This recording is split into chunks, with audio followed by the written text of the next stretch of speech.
To the celebrity share market now, and daughter Sparks' last-minute civil union flip-flop, Jandal.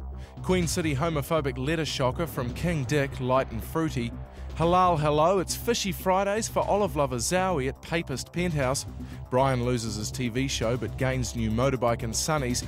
And say hello to the hoo-hoo bugs who bump Tamaki from the telly. Unlike dodgy foreign countries with bad plumbing and no freedom, Kiwis are proud of our right to ring up talkback radio and rant on about the Fijian neighbours, the solo mums, the gays ruining the country, or what have you. But not everyone is free to speak their minds. Like a growing number of New Zealanders, Brian Evans has been banned from every talkback show in the country. But like Hillary or Susan Devoy, he's not about to give up without a fight. For over 20 years, he's been the fly in the talkback radio ointment. To some a pest, to others a freedom fighter. Everything I've ever said is always later proved right.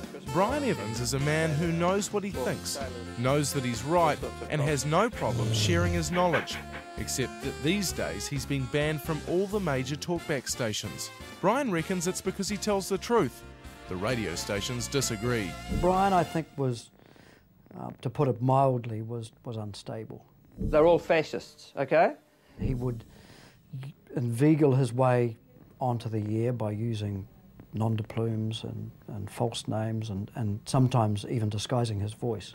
Hello? Now, is Leighton busy? And then he would start in a reasonable fashion and then suddenly hive off onto the most outlandish, outrageous points being delivered on something that had nothing to do with the subject being currently discussed. News Talk ZB. We thought our action was pretty good. We got this, this P drug and this ecstasy and the green stuff. But you guys, you're the better gang than us, man. You got this magnetic mattress, you got this Coca-Cola, you got this Arnie Schwarzenegger, and you make millions, man. How many calls do you reckon you've made in your life?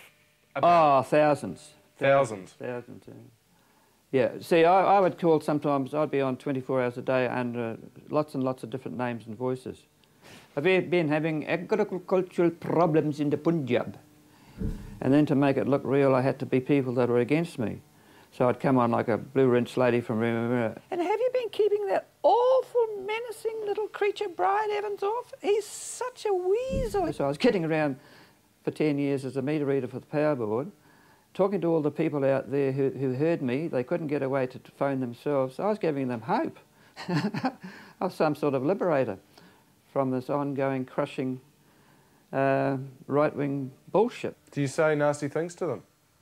Oh, no, I just say the truth. Elizabeth, yes, Remy, where? I banned him from News Talk ZB. They sent the cops round to my house about 6 times, and they're getting younger.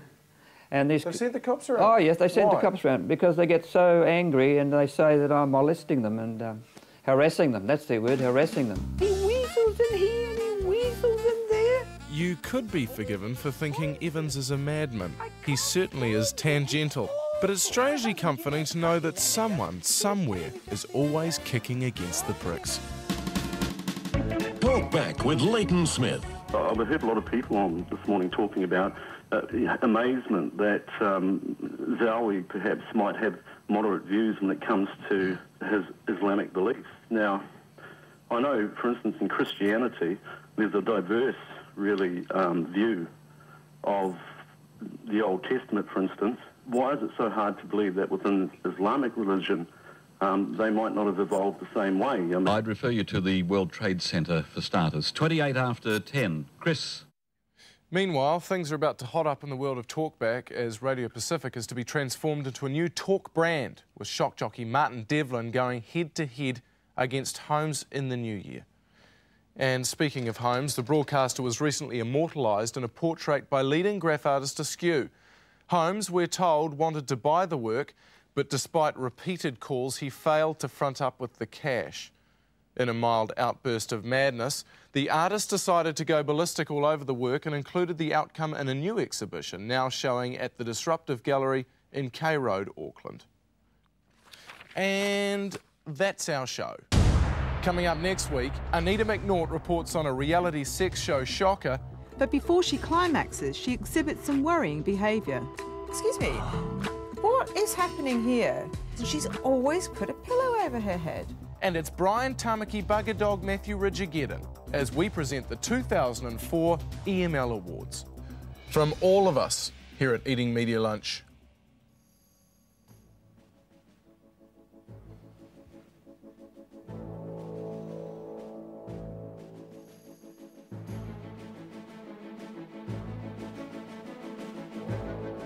at number 81, just beating off Life Begins at 40, it's Deja Voodoo with the novelty hit of the summer.